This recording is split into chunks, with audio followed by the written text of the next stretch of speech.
tentang influensial gitu ya, maka pasti yang paling dekat itu adalah influencer gitu ya. Ini kata yang mungkin baru muncul 3 tahun terakhir secara masif gitu ya, kata influencer, karena dibawa oleh sosial media, dibawa oleh Facebook. Dulu belum terlalu kata influencer ya, tapi itu dibawa oleh Instagram yang memunculkan banyak influencer ya sekarang gitu. Dan itu pun menjadi salah satu pekerjaan yang dinantikan oleh banyak anak muda sekarang untuk menjadi influencer, karena pekerjaannya enak, simple, sederhana, mendatangkan uang banyak ya.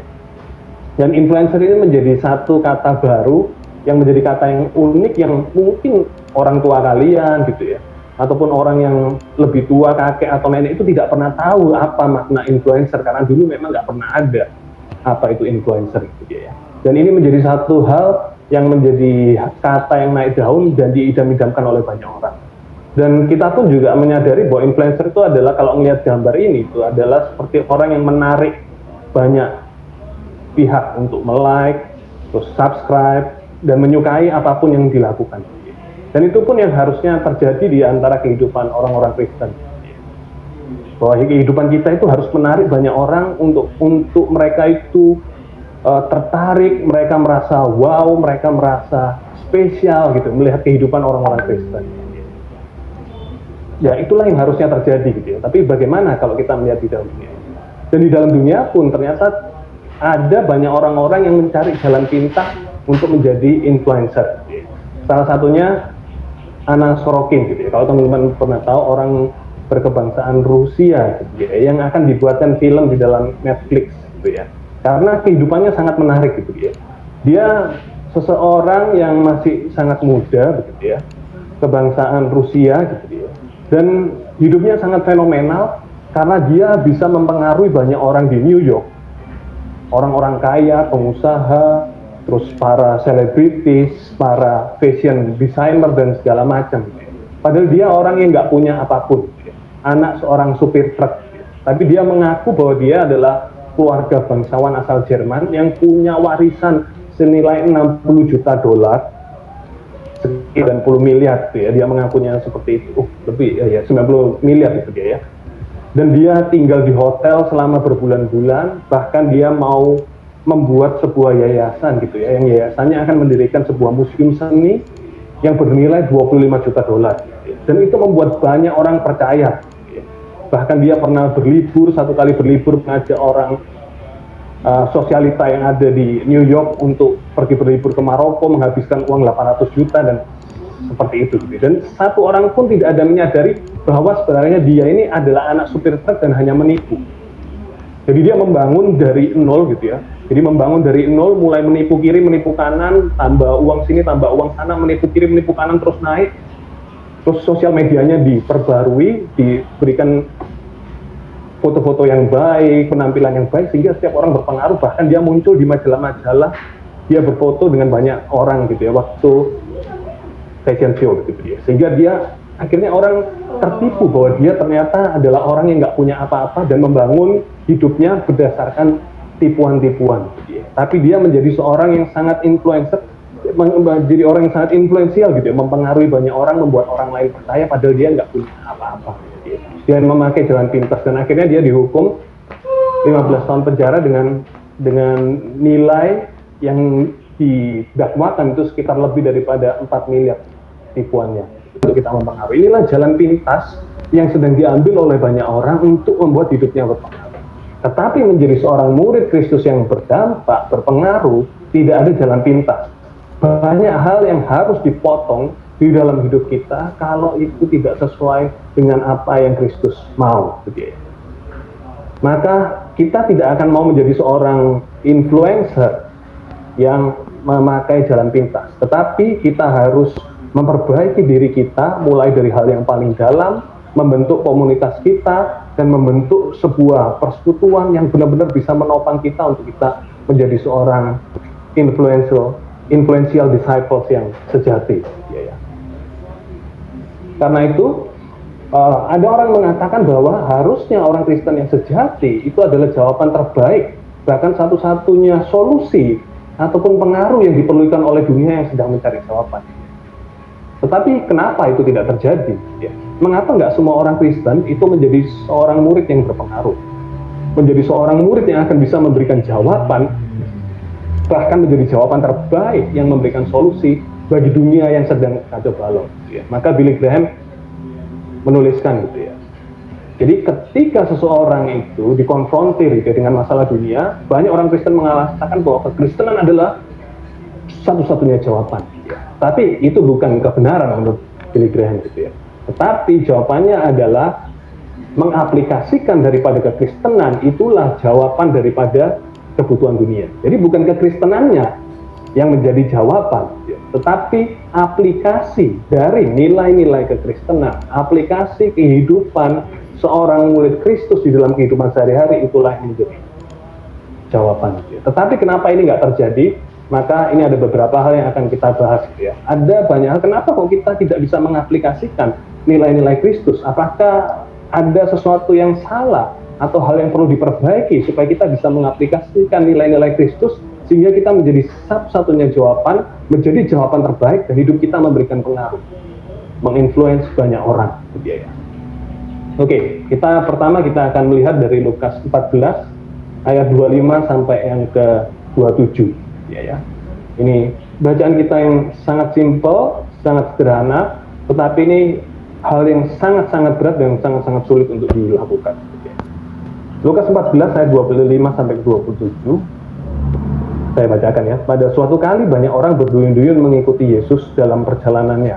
Sambil berpaling ia berkata kepada mereka, "Jikalau seorang datang kepadaku dan ia tidak membenci bapaknya, ibunya, istrinya, anak-anaknya, saudara-saudaranya, laki-laki atau perempuan, bahkan nyawanya sendiri, ia tidak dapat menjadi muridku.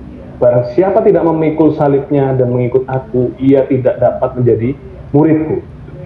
Di ayat 25 ini menjadi pertanyaan gitu ya. Mengapa ya orang banyak itu mengikut Yesus gitu ya?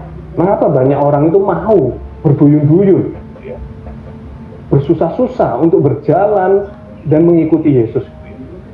Bahkan harus menempuh perjalanan yang tidak pendek, tapi mau mengikuti Yesus. Apa yang sedang mereka cari itu dia, waktu mereka berjalan untuk mengikuti Yesus gitu ya. Maka kemungkinannya tidak semua dalam motivasi yang benar. Karena itu jawaban Yesus itu langsung menarik garis. Maka ada beberapa motivasi yang mungkin terjadi gitu ya. Kenapa mereka mengikuti Yesus gitu ya. Ada di dalam Lukas 5 ayat 15 gitu ya. Karena mereka pernah melihat ada orang-orang yang disembuhkan dari berbagai penyakit, maka mereka mengikuti Yesus tujuannya supaya disembuhkan. Ataupun seperti di Matius 7 ayat 28 sampai 29, kita nggak akan baca satu-satu karena waktunya nanti nggak cukup gitu ya. Ada orang-orang yang sebenarnya takjub gitu ya. Orang-orang yang sebenarnya terkesima dengan pengajaran Yesus. Sehingga dia atau mereka mau untuk bersusah-susah untuk mengikuti Yesus gitu ya. Ataupun seperti di Markus 6 gitu ya, perumpamaan tentang mujizat gitu ya, 5 roti dan 2 ikan gitu ya, bahwa mereka ternyata ketika mengikuti Yesus mereka dikenyangkan gitu ya. Mereka bisa memenuhi kebutuhan fisiknya, mereka yang nggak punya makan mereka bisa makan gitu ya. Jadi mungkin itu menjadi motivasi mereka mengikuti Yesus gitu ya. Ataupun di dalam Yohanes 6 ayat 15, motivasi mereka mengikuti Yesus adalah untuk menjadikan Yesus itu sebagai raja, karena itu yang diharapkan oleh orang Israel, bahwa Israel akan dibebaskan dari penjajahan Romawi dan mereka akan menjadi satu klan yang akan berjaya dan itu akan menguasai dunia. Dan ternyata gitu ya, meskipun orang banyak berduyun-duyun, bersusah-susah, tetapi tidak semua di dalam motivasi yang benar. Dan banyak sekarang orang mengikuti Yesus, banyak orang mengatakan murid Yesus, tetapi sebenarnya di dalam dirinya dia bukan sungguh-sungguh orang yang dengan motivasi yang benar. Maka Yesus langsung menarik garis yang sangat keras untuk memisahkan mana yang benar-benar murid, mana yang tidak. Karena itu dikatakan di ayat 26 gitu ya, dan sampai ke ayat 27 nanti kita bahas gitu ya. Sambil berpaling ia berkata gitu ya, langsung dia menoleh ke belakang ya. Dan dia berkata gitu ya, dan Yesus berkata, "Jikalau seorang datang kepadaku dan ia tidak membenci bapaknya, ibunya, istrinya, anak-anaknya, saudara-saudaranya laki-laki atau perempuan, bahkan nyawanya sendiri, ia tidak dapat menjadi muridku." Ini perkataan yang sangat-sangat menohok dan sangat-sangat sulit untuk dilakukan dan sangat-sangat di luar daripada akal manusia pada umumnya. Bagaimana mungkin saya melepaskan orang tua, bapak, ibu, ayah, papa, mama, gitu ya. Bahkan saya harus membenci papa, mama, istri, anak, dan semuanya. Gitu ya. Itu sangat nggak mungkin. Gitu ya. Tetapi apa yang Yesus tantang di sini? Gitu ya. Yesus menghendaki seorang murid. Gitu ya. Apa itu murid? Maka seorang murid itu adalah mengutamakan segalanya demi Kristus. Bukan Kristus, bukan menjadi salah satunya. Maka ini menjadi paradigma pertama. Gitu ya. Apa yang membedakan seorang murid Kristus dengan seseorang yang menyukai Yesus? Penyuka penikmat Yesus dengan murid Kristus. Yang membedakan adalah apakah Yesus menjadi segalanya atau hanya menjadi salah satunya. Maka seorang murid adalah seorang yang mengasihi Yesus lebih dari segalanya. Bahkan dia rela mengorbankan apapun. Bahkan di tengah kondisi yang sulit pun, dia rela untuk memberikan segala sesuatunya untuk Yesus. Ini yang perlu kita renungkan di dalam kehidupan kita pribadi. Apakah memang kasih saya ada yang jauh lebih besar daripada kasih terhadap Yesus, gitu ya? Apakah saya mengasihi orang tua saya, anak saya, gitu ya? Dan sampai kapan kita tahu bahwa kita itu sedang mengasihi sesuatu yang lebih daripada Yesus, gitu ya? Ketika sesuatu itu dicabut dan kita merasa sulit untuk hal itu dicabut, gitu ya. Ketika kita sulit untuk hal itu dilepaskan, gitu ya.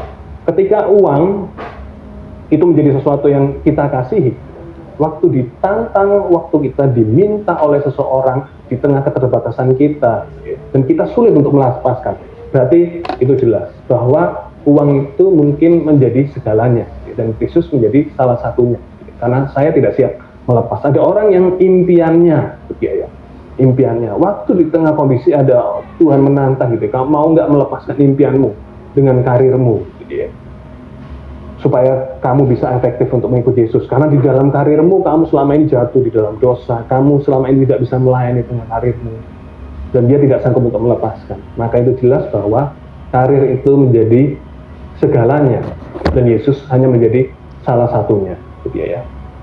Nah, ini kita akan bahas nanti untuk lebih dalam.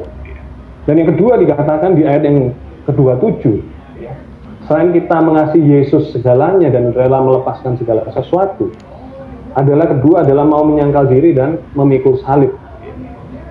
Berarti menyangkal diri dan memikul salib itu berbicara tentang kita tidak menuruti kehendak kita sendiri, hawa nafsu, gitu ya.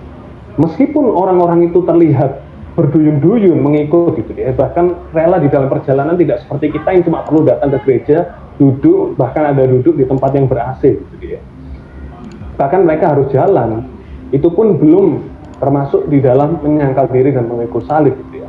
Karena sekali lagi menyangkal diri dan memikul salib itu berarti melepaskan motivasi-motivasi, gitu ya. Karena beberapa dari mereka mau untuk melakukan itu karena tahu nanti mereka akan mendapatkan sesuatu. Bukan mendapatkan Yesus, tapi mendapatkan yang lain.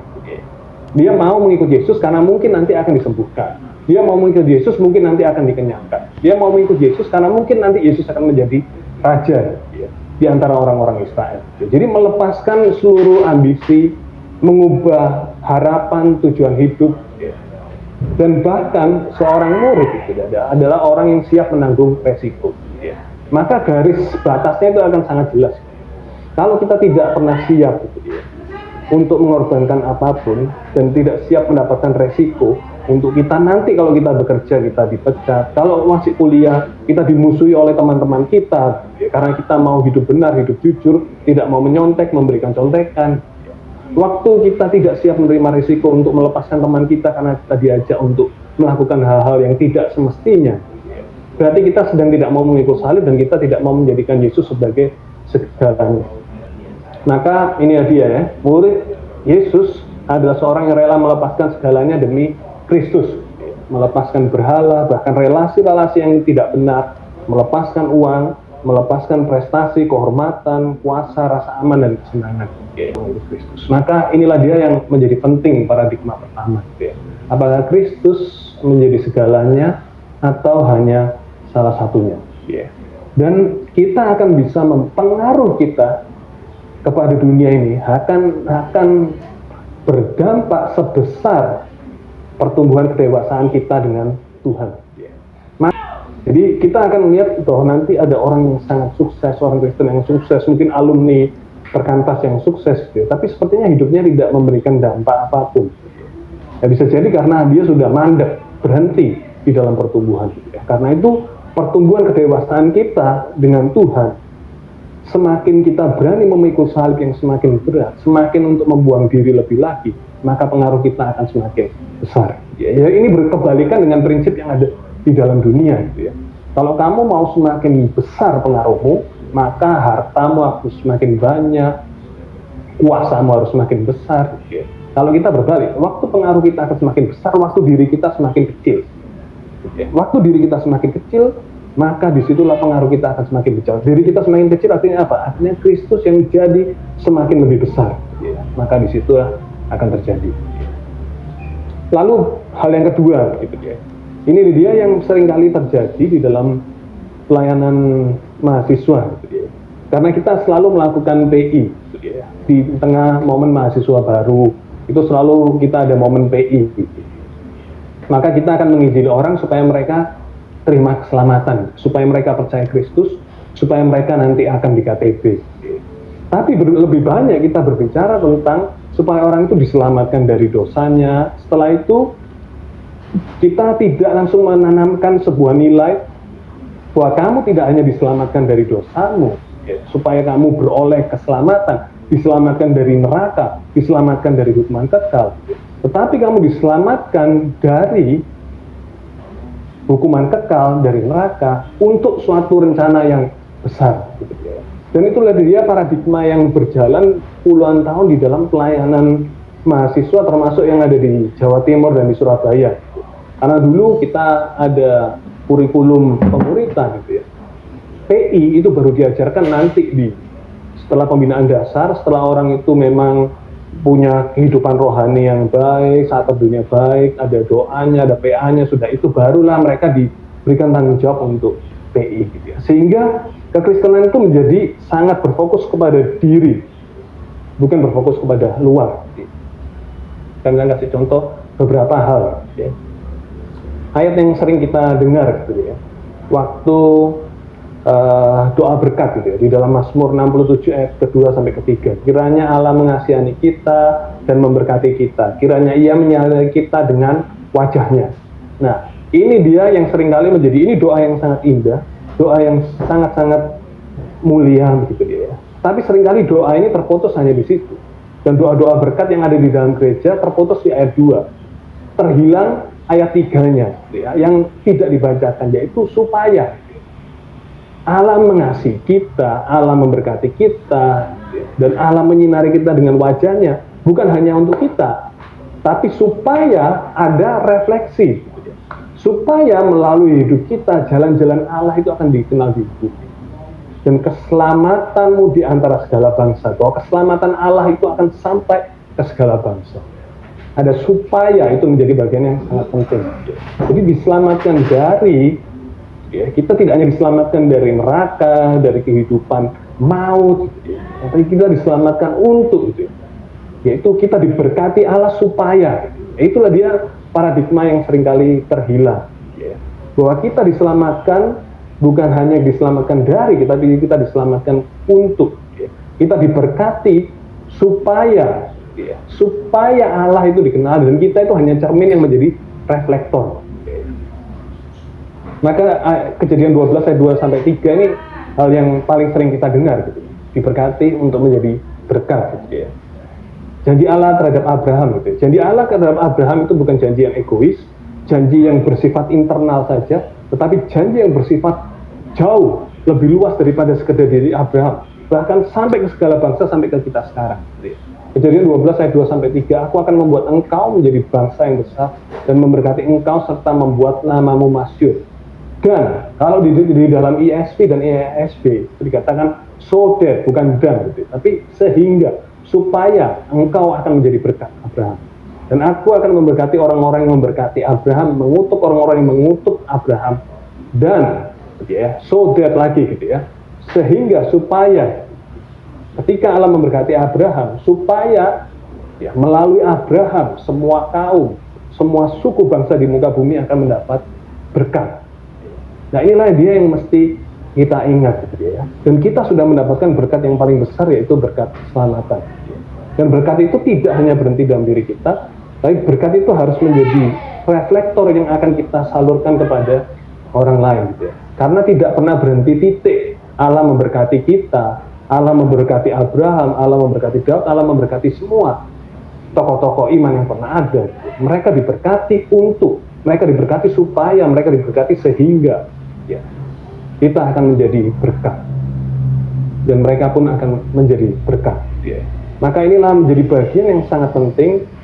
Ketika seseorang itu menerima Kristus menjadi juru selamat, di saat itulah momen yang harusnya akan muncul kerinduan untuk memberitakan kabar baik itu kepada orang lain. Tetapi kalau itu tidak muncul, berarti apakah kita murid Kristus yang sejati?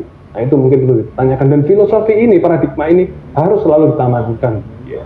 Maka doa-doa yang kita naikkan, ya, dan itulah doa-doa yang kita rindukan, kita naikkan untuk menanamkan paradigma ini. Bukan cuma supaya kita diberkati, tapi supaya itu boleh terjadi. Ya. Jadi masalah apa terbesar di dalam dunia ini? Masalah terbesar di dalam dunia ini terjadi karena, gitu ya, bukan karena corona, gitu ya. Meskipun corona ini menjadi masalah yang sangat besar, gitu ya. Bukan hanya kemiskinan, gitu ya. Bukan hanya soal korupsi, gitu ya. Masalah terbesar itu adalah karena umat pilihan yang telah diberkati justru menarik diri, mengambil berkat itu untuk dirinya, mengenyangkan dirinya, menjauhkan diri daripada orang-orang yang belum menerima berkat, dan hanya berpangku tangan, bahkan berfoya-foya dengan berkat yang Tuhan berikan kepada setiap umat pilihan Allah. Maka inilah yang menjadi masalah besar di dalam dunia ini. Mengapa ada kejahatan, mengapa ada kesulitan. Maka semua hal itu tidak akan terjadi kalau setiap umat pilihan Allah itu sungguh-sungguh menyadari bahwa ketika mereka mendapatkan berkat rohani, keselamatan, dan berkat-berkat yang lain, itu adalah alat yang akan dipakai Tuhan untuk kita menyalurkan kepada orang lain. Ya. Maka masalah-masalah di dalam dunia ini tidak akan pernah terjadi kalau semua murid Kristus memiliki paradigma yang sama. Bahwa mereka bukan hanya diselamatkan, diberkati diselamatkan dari neraka, diberkati dari segala kemiskinan, gitu. Tapi mereka diberkati untuk sesuatu yang jauh lebih besar daripada diri mereka sendiri. Ya. Dan kita masuk ke dalam paradigma yang ketiga, gitu ya, yaitu dipanggil dan tidak merasa dipanggil. Ya. Karena inilah dia yang menjadi masalah bagi banyak setiap kita, gitu ya, murid-murid Kristus, gitu ya, dan kita tidak menjadi orang-orang umat pilihan Allah yang benar, gitu ya, karena panggilan itu seperti sesuatu yang sangat mistis, gitu ya. Dan panggilan itu hanya untuk orang-orang yang mungkin super rohani. Atau panggilan itu, seringkali kita ngomong kalau panggilan itu berkaitan dengan orang-orang yang mau menjadi hamba Tuhan. Tetapi kita harus ingat bahwa setiap kita itu dipanggil. Tidak ada satupun dari kita itu yang tidak dipanggil untuk menjadi instrumen misi Allah bagi dunia. Maka pertanyaannya adalah penting, gitu ya, bahwa bukankah apakah saya dipanggil? Gitu ya. Kita nggak perlu bertanya lagi, gitu ya, apakah saya dipanggil oleh Tuhan untuk menjadi ini dan menjadi itu. Ya, pertanyaannya bukan apakah saya dipanggil lagi. Ya, itu kan sering yang ditanyakan oleh teman-teman, gitu ya. Tapi semua kita dipanggil. Gitu ya. Yang tepat adalah semua kita dipanggil. Tapi pertanyaannya adalah kemana dan bagaimana saya mewujudkan panggilan. Itulah yang unik bagi setiap orang. Gitu ya. Tidak ada satu orang pun, murid Kristus pun yang tidak dipanggil. Gitu ya. Sehingga ada yang merasa, oh ya kalau saya nggak dipanggil menjadi hamba Tuhan, maka saya tidak punya tanggung jawab untuk melakukan misi Allah di dunia. Membawa orang lain untuk mengenal Kristus, memuridkan mereka di dunia kerja, menjadikan mereka sebagai pengikut-pengikut Kristus. Saya merasa tidak punya itu. Kalau saya nggak dipanggil sebagai hamba Tuhan, bukan sebagai pendeta, bukan sebagai penginjil, maka saya tidak punya tanggung jawab untuk memberitakan Injil di tempat kerja. Itu nanti urusan pendeta. Untuk memuridkan orang-orang yang belum mengenal Kristus di tempat kerja, itu urusan hamba Tuhan. Semua kita dipanggil dengan panggilan yang sama, seperti panggilan Abraham. Seperti tadi panggilan Abraham, bahwa kita diberkati untuk menjadi berkat. Jangan pernah bertanya apakah saya dipanggil atau tidak. Tapi bertanyalah kemana dan bagaimana saya mewujudkan panggilan Allah, gitu ya. Sehingga kita tidak terus merasa feeling in between, gitu ya. Saya rasanya belum sepenuhnya melakukan misi Allah kalau saya nggak melakukan ini dan itu. Jadi ini yang menjadi penting, bahwa setiap kita dipanggil untuk melakukan misi Allah gitu ya.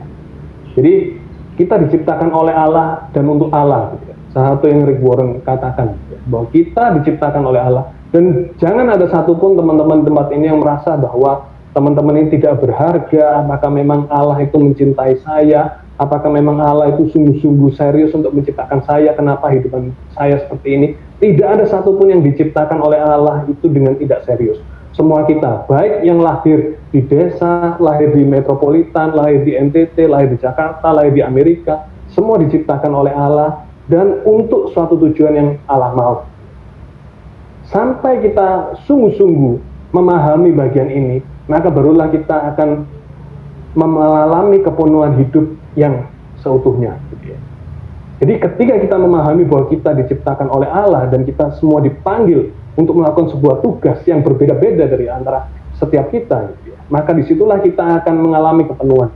Jadi jangan ada yang pernah merasa minder bahwa lahir di NTT penuh dengan kekurangan, penuh dengan hal-hal yang serba terbatas, gitu ya. Lebih kecil daripada teman-teman yang lahir di Jawa. Gitu. Setiap kalian dijadikan spesial, setiap kalian dijadikan secara luar biasa, dan kalian disiapkan Tuhan untuk melakukan sesuatu hal yang luar biasa yang tidak pernah bisa dilakukan oleh orang-orang mungkin yang ada di Jawa ataupun ada di tempat lain, dan Tuhan mungkin menyiapkan kalian dengan sangat spesial gitu. Jadi jangan merasa diri kalian tidak spesial, karena setiap kita diciptakan dan akan dipanggil Allah untuk mengerjakan sesuatu yang sangat besar.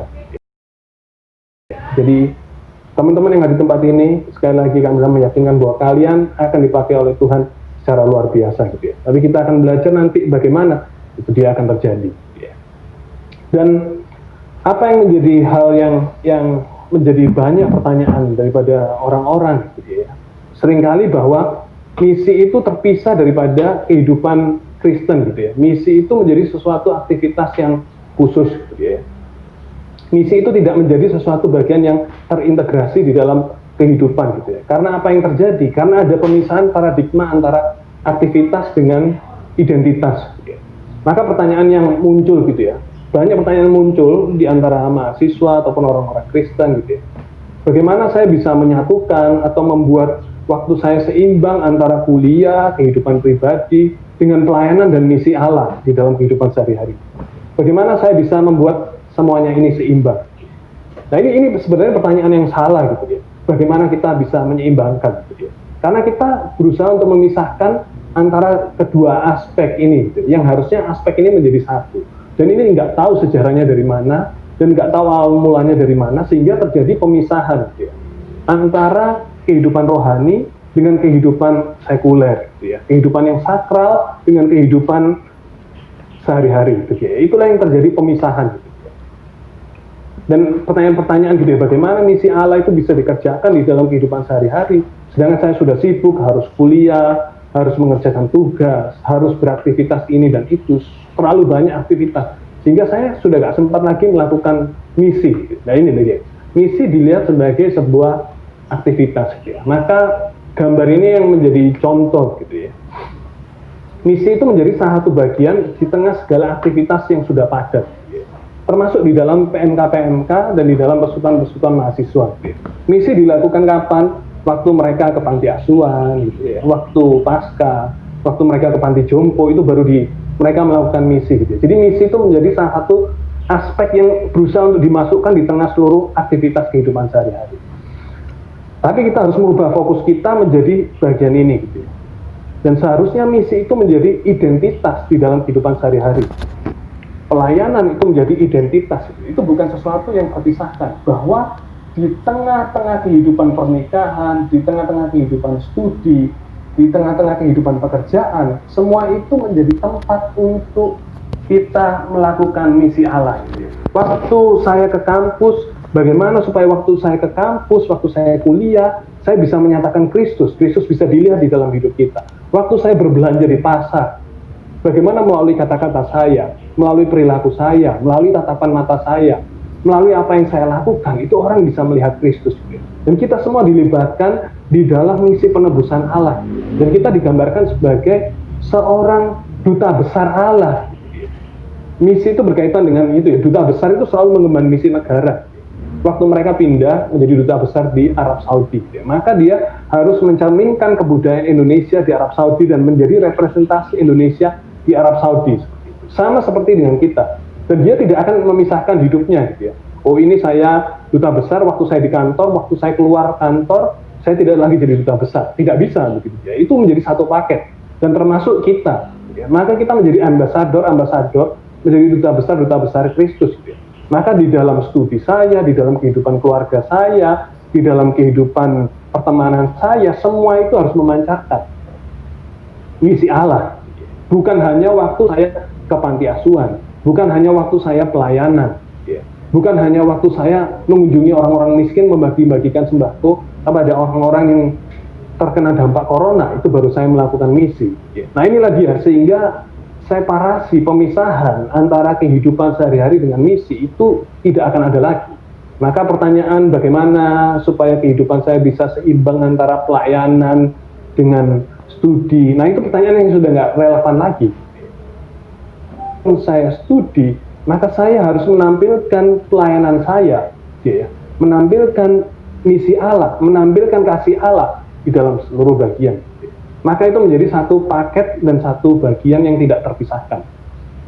Nah ini yang menjadi penting, karena itu amanat agung dan misi Allah itu menjadi DNA dari seluruh aktivitas. Ini bisa dieksplorasi lebih jauh di dalam model-model PMK gitu ya. Sehingga itu dia lagi ya, nggak semua selalu berfokus kepada kita dan bagaimana kita bisa berfokus ke yang lain gitu ya. Bagaimana aspek doa syafaat, aspek ibadah kita gitu ya, aspek daripada seluruh aktivitas PMK. Misi itu bukan menjadi salah satu aktivitas, tapi itu menjadi identitas. Kasih Kristus selalu ditampilkan. Gitu ya. Maka saya beralih dari sisi pribadi menjadi sisi komunitas. Gitu ya. Karena sekali lagi yang bisa membentuk sebuah murid Kristus yang berpengaruh itu bukan hanya diri, tapi juga komunitas itu menjadi penting. Gitu ya. Maka ada 3 jenis kapal komunitas Kristen yang saya umpamakan seperti kapal. Gitu ya. Ada komunitas Kristen yang seperti kapal pesiar. Gitu ya. Jadi ini komunitas Kristen yang mengundang orang-orang untuk datang, terus memberikan pilihan. Kalau di kapal pesiar kita datang, kita bisa pilih, kita mau main apa, kita mau makan apa, kita mau melakukan apa, mau berenang, mau main kasino, mau jalan-jalan, mau makan-makan. Komunitas Kristen diset seperti itu gitu. Orang datang untuk orang menikmati ini, menikmati itu, mencari apa yang dibutuhkan, butuh teman, butuh tempat sharing, kelompok kecil, menjadi seperti itu gitu. Jadi komunitas Kristen menjadi tempat untuk mengisi apa yang dibutuhkan orang-orang. Nah ini itu bukan hal yang baik. Gitu. Yang kedua adalah komunitas Kristen itu seperti kapal perang. Ini mungkin jauh lebih baik. Gitu. Jadi tidak hanya mengisi, tapi juga komunitas Kristen itu ikut turun untuk melakukan aktivitas sosial, gitu ya. Jadi komunitas Kristen tidak hanya berdiam diri mengisi orang-orang, tapi dia ikut terjun di dalam politik satu komunitas, gitu ya. Terjun untuk memberi makan orang-orang miskin dan segala macam. Ini hal yang baik. Komunitas Kristen seperti ini gitu. Jadi isinya adalah mereka akan melakukan banyak kegiatan-kegiatan sosial, kegiatan-kegiatan misi gitu dia ya. Ini baik gitu dia. Tetapi komunitas Kristen yang sejati itu dia ya. Itu dia tidak terpisah dari dunia ataupun dia ikut langsung di dalam dunia ini secara simultan. Maka apapun isu-isunya mereka langsung turun dan segala macam. Itu bukan menjadi posisi yang tepat. Ya. Tapi posisi yang tepat itu adalah komunitas Kristen itu menjadi kapal induk. Di mana komunitas Kristen itu menjadi tempat, kapal induk itu bedanya dengan kapal perang apa? Dia tidak menjadi kapal yang akan ikut berperang di garis depan. Dia menjadi tempat untuk persinggahan daripada pesawat-pesawat untuk mengisi energi, mengisi daya, mengisi peluru sebelum dia akan tepas landas untuk menuju ke medan perang lagi. Dan waktu dia selesai dari medan perang habis, maka dia akan kembali lagi ke kapal induk gitu ya, untuk diisi dan untuk di recharge, diisi peluru lagi untuk mereka terbang lagi. Nah inilah dia yang harusnya dibentuk oleh sebuah komunitas Kristen gitu ya. Jadi komunitas Kristen itu bukan terjun habis-habisan di lapangan gitu ya, sehingga kita tidak bisa membedakan ini organisasi politik, organisasi sosial, atau ini komunitas Kristen atau gereja gitu ya. Tetapi komunitas Kristen itu menjadi tempat untuk kita itu mengisi gitu ya. Mengisi orang-orang untuk dipersiapkan untuk mereka tinggal landas untuk keluar gitu ya. Maka mereka bentuknya adalah irisan, bukan terpisah seperti kapal pesiar gitu ya. Jadi benar-benar antara dunia, jadi orang yang capek dari dunia mereka masuk ke sini untuk mencari yang tempat sharing, mencari penghiburan rohani gitu. Bukan juga yang bertumpukan seperti ini, tapi harusnya beririsan gitu ya. Dan inilah posisi PMK harusnya beririsan gitu ya, di tempat ini gitu ya. Jadi tempat yang akan mempersiapkan anak-anak Kristen gitu ya, anak-anak mahasiswa untuk diisi gitu ya. Diperlengkapi untuk mereka kembali lagi ke dunia gitu ya. Untuk melakukan apa? Untuk melakukan 3 hal gitu ya. Melakukan pekerjaan baik, melakukan pemberitaan Injil gitu ya, dan melakukan pemberitaan firman, pemberitaan gitu ya, good words, good news, dan good words gitu ya. Jadi tinggi iman, tinggi ilmu, dan tinggi karya gitu ya. Jadi melakukan pekerjaan yang baik gitu ya, mereka dipersiapkan untuk melakukan pekerjaan baik, diisi gitu ya. Karena itu PMK itu menjadi tempat untuk melatih secara kemampuan skill organisasi, supaya melatih orang-orang punya tinggi karya gitu. Jadi waktu mereka kembali ke kampus, waktu mereka di PMK, mereka aktif, mereka bukan hanya diisi hal-hal rohani gitu ya, tapi dipersiapkan dari sisi skill dan lain-lain gitu, untuk bisa membawakan skill dengan baik gitu. Juga diperlengkapi dari sisi bagaimana mengintegrasikan antara imannya dengan ilmunya gitu. Karena itu PMK harus membahas 2 bagian itu gitu ya. Tidak hanya membahas bagian-bagian yang sudah dibahas oleh gereja gitu ya, seperti tentang belajar tentang saat teduh, bukan hanya belajar tentang saat teduh gitu ya. Apalagi ada PMK yang sangat fokus gitu ya, di dunia farmasi, di dunia teknik gitu ya. Bagaimana hal itu akan beririsan gitu. Dan itu yang sekarang sedang banyak dilakukan di Surabaya gitu. Anak-anak politik, anak-anak hukum itu membahas hal itu gitu ya. Sehingga kita bisa menyampaikan kata-kata yang baik, good words gitu ya. Menyampaikan iman kita dengan baik gitu ya. Dan ilmu kita dengan baik gitu. Jadi karya, iman, dan ilmu itu menjadi bagian yang penting gitu ya, di dalam sebuah PMK. Jadi PMK tidak langsung turun gitu ya. PMK teknik misalnya langsung secara PMK ikut berdebat gitu ya, dengan dosen-dosen yang ada yang tidak sesuai dengan keimanan dan keilmuan gitu ya. Tapi harusnya adalah anak-anak yang di dalam PMK yang diutus gitu ya, untuk keluar. Karena itu dulu kami waktu membimbing satu buah PMK itu punya pemikiran bahwa bagaimana kalau pengurus PMK itu ya, mereka ada pengurus PMK yang diutus untuk menjadi pengurus di BEM. Jadi mereka itu adalah pengurus PMK divisi untuk BEM. Jadi mereka diutus untuk masuk ke BEM. Tidak hanya menjadi memenuhi gitu ya, isinya satu PMK pengurusnya sampai 40, ngurusi banyak hal gitu ya. Banyak hal yang diurusi sehingga overdosis begitu ya, overload, terlalu banyak orang mengurusi hal yang sangat kecil gitu. Gimana kalau kita mempersiapkan orang untuk diutus masuk ke BEM, masuk ke organisasi yang lain, tapi dia bagian daripada pengurus PMK. Itu idenya dulu seperti itu gitu ya. Dan kita mempersiapkan orang-orang, jadi mereka akan kembali ke PMK, ikut rapat, mempertanggungjawabkan apa yang dia dilakukan di BEM sebagai utusan daripada PMK gitu ya. Jadi mengutus mereka untuk masuk infiltrasi dunia. Jadi bukan memisahkan gitu ya. Yang banyak terjadi kan PMK memisahkan dengan dunia kampus gitu ya, tidak ada relasi apapun gitu ya. Dan PMK yang terjun sebagai kapal perang sih jarang sih ya. Tapi bagaimana kita bisa beririsan gitu ya, dan kita benar-benar mempersiapkan anak-anak itu yang datang untuk mereka diutus keluar gitu ya. Jadi kita tidak akan pernah mengubah dunia gitu ya, dengan pergi hanya ke komunitas Kristen gitu. Tapi kita hanya dapat mengubah dunia dengan menjadi komunitas Kristen di tengah-tengah dunia gitu ya. Jadi kita tidak akan pernah bisa mengubah dunia dengan kita pergi ke gereja, pergi ke komunitas Kristen gitu ya. Tapi kita bisa mengubah dunia dengan menjadi komunitas Kristen di tengah dunia. Jadi inilah dia ya, seringkali orang puas ketika orang itu pergi ke gereja. Nah itu nggak puas gitu ya. Tapi bagaimana kita bisa menjadi gereja, menjadi komunitas Kristen di tengah-tengah dunia, di tengah-tengah kampus. Itulah dia yang menjadi penting ya. Maka bagian paradigma yang terakhir tentang edisional dan intensional, yang ditambahkan dengan hal yang dilakukan secara sengaja dan rutin. Maka ini masuk ke kuadran kecil, yaitu kuadran KTB ya, tentang KTB ya.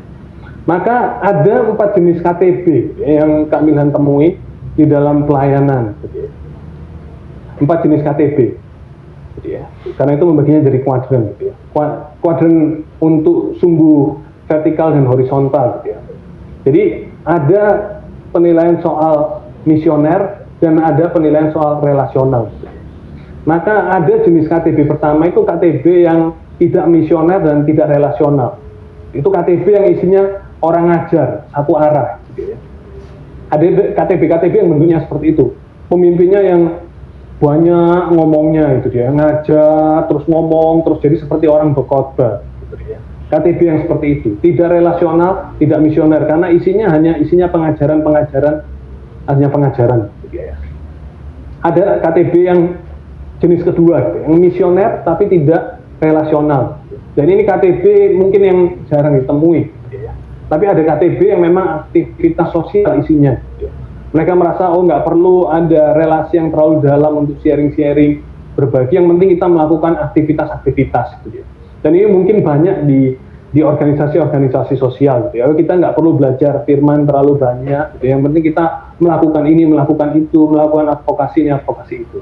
Tetapi yang banyak di PMK, ya, dan di dalam persekutuan yang ada itu KTB yang jenis yang ketiga. Ya. KTB yang baik, gitu ya. KTB yang sangat relasional, sangat akrab satu dengan yang lain, gitu ya.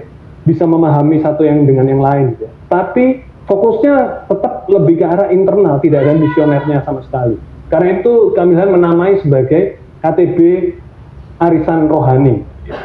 Arisan itu kan begitu ya, ada kumpulan orang yang sering berbagi, sharing, mencurhat, membagikan dirinya, gitu ya, membagikan pergumulannya, itulah jenis arisan gitu. Tapi ini kalau KTB arisannya jadi arisan yang rohani. Gitu.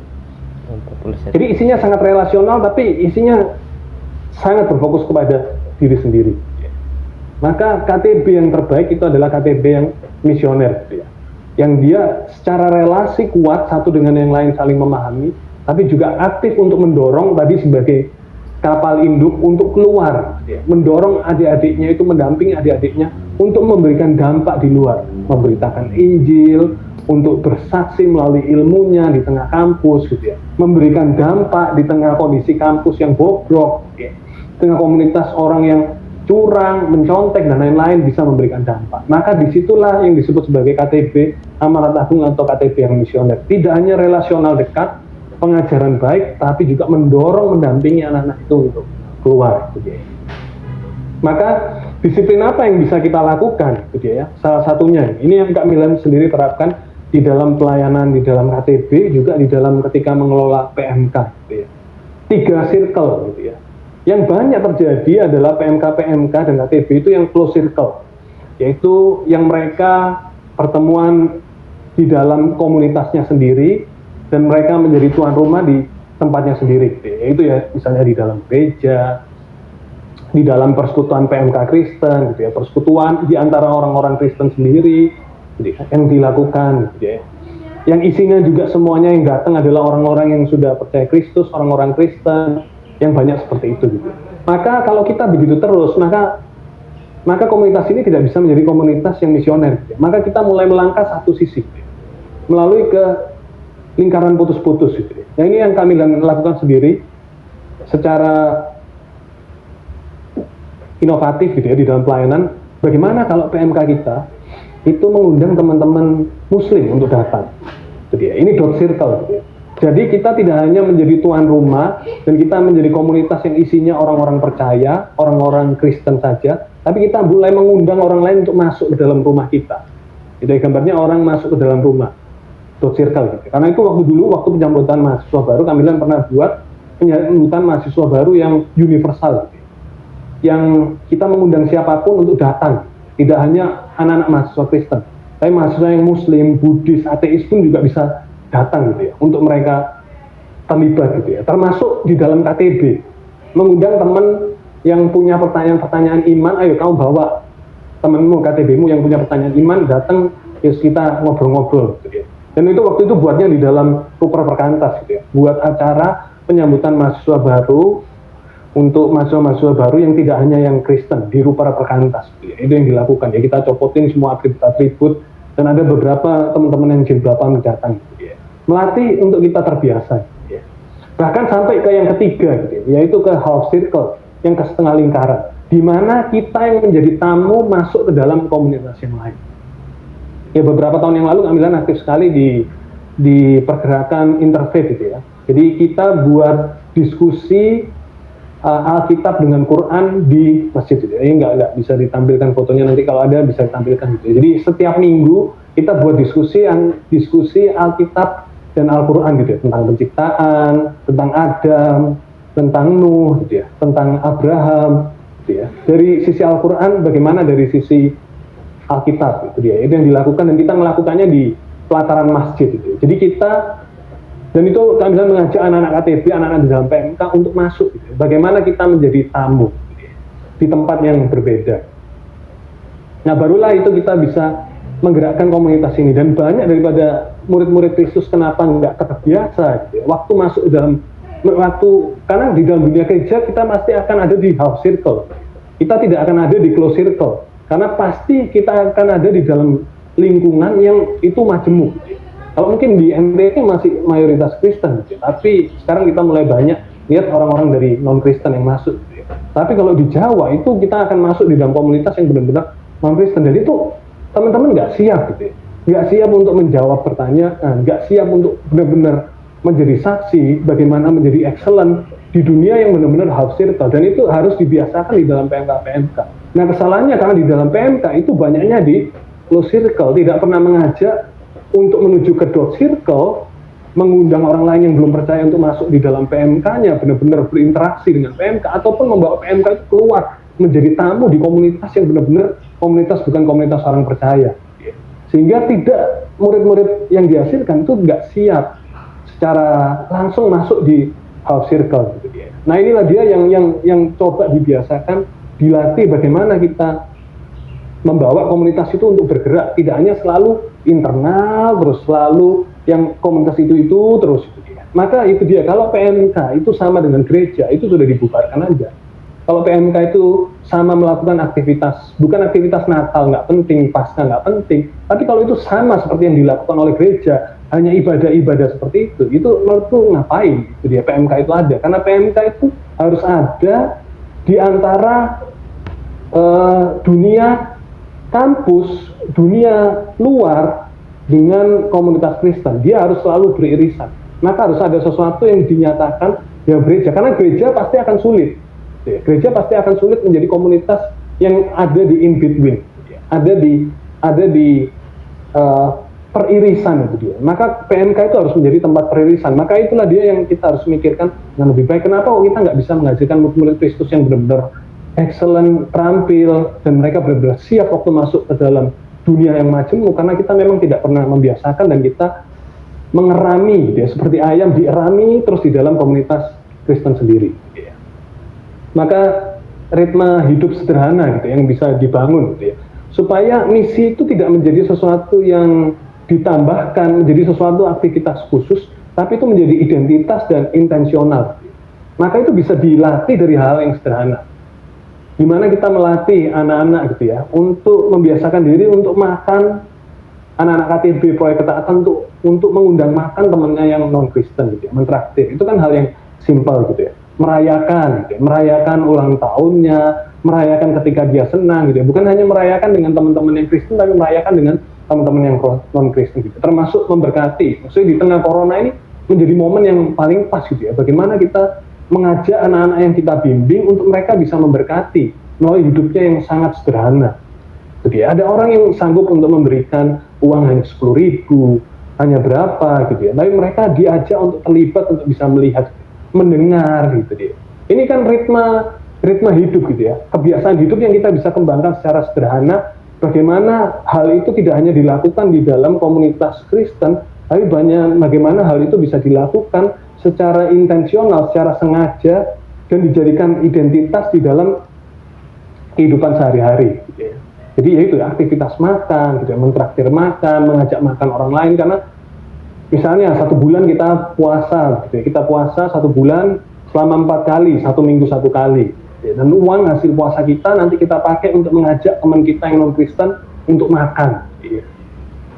Ya itu kan hal-hal sederhana yang kita bisa lakukan gitu. Sehingga misi itu bukan menjadi sesuatu hal yang terlalu luar biasa. Misi itu misionaris, pergi ke luar negeri, pergi ke daerah lain, atau misi itu membagi-bagikan sembako dalam jumlah banyak, tapi bisa menjadi identitas dan sesuatu yang sederhana dilakukan sehari-hari gitu ya. Maka hal simpel gitu ya, merayakan ulang tahun, merayakan kesenangan jadian, merayakan ketika orang tua memberikan pujian, memberkati orang lain, hal-hal yang simpel, mendengar orang-orang lain gitu ya. Hal yang sederhana ini bisa kita bentuk untuk menjadi hal yang efektif gitu ya.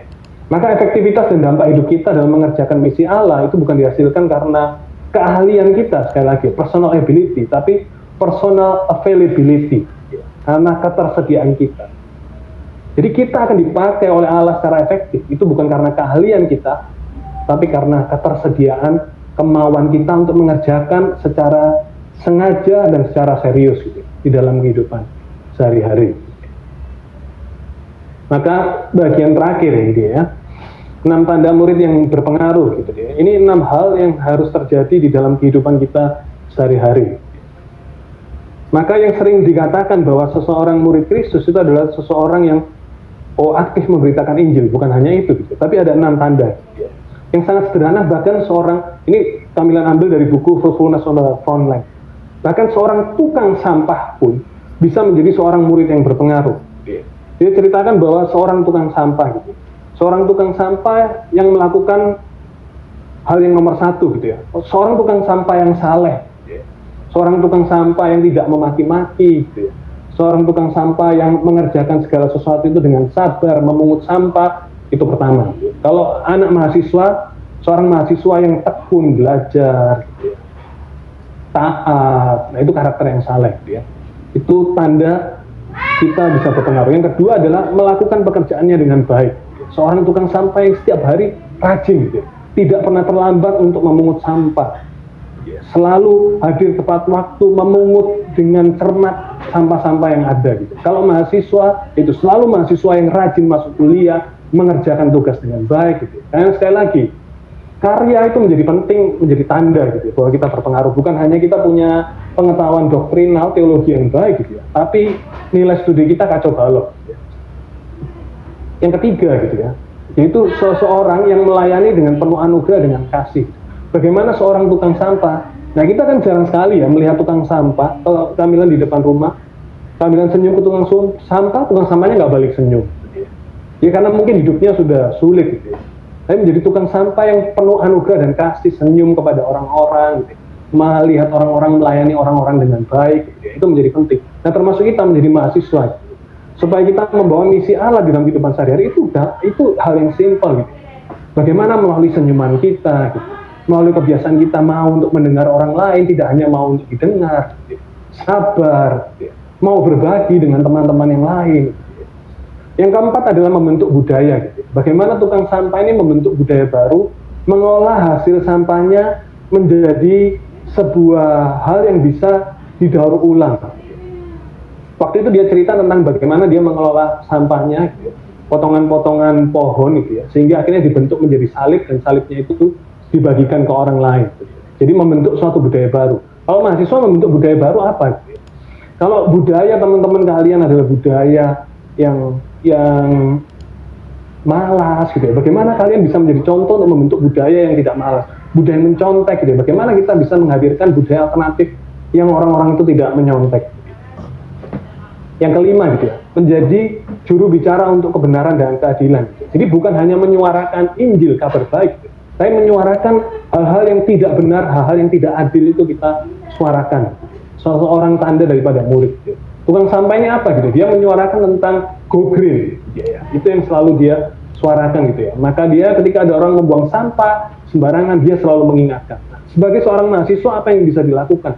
Kalau ada hal yang tidak benar di kampus gitu ya, sistem yang korup gitu ya, sistem yang culas gitu ya, ataupun berkaitan dengan mahasiswa-mahasiswa yang culas, mahasiswa yang tidak benar, berani nggak kita menyatakan kebenaran dan keadilan gitu ya, menyatakan sesuatu hal yang benar, menyatakan sesuatu hal yang seharusnya gitu ya. Itu menjadi kunci gitu ya. Dan yang keenam adalah menjadi pemberita Injil gitu ya. Bagaimana seorang tukang sampah ini ketika bertemu dengan orang yang belum mengenal Kristus, dia membagikan Kristus. Termasuk kita kalau sebagai mahasiswa, bagaimana kita bisa membagikan Kristus di tengah kehidupan sehari-hari. Jadi seseorang murid yang berpengaruh bukan hanya orang yang hanya berbicara firman, khotbah dan lain-lain, tapi 6 hal ini harus terjadi.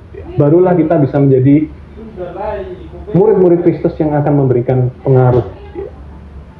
Maka kami tutup bahwa bukan misi di dalam hidup, tapi hidup kita yang ada di dalam misi Allah. Jadi misi itu bukan menjadi salah satu bagian di dalam kehidupan kita yang banyak, dari seluruh aktivitas kita, mulai dari bangun pagi, mulai dari kuliah. Misi itu menjadi salah satu aktivitas.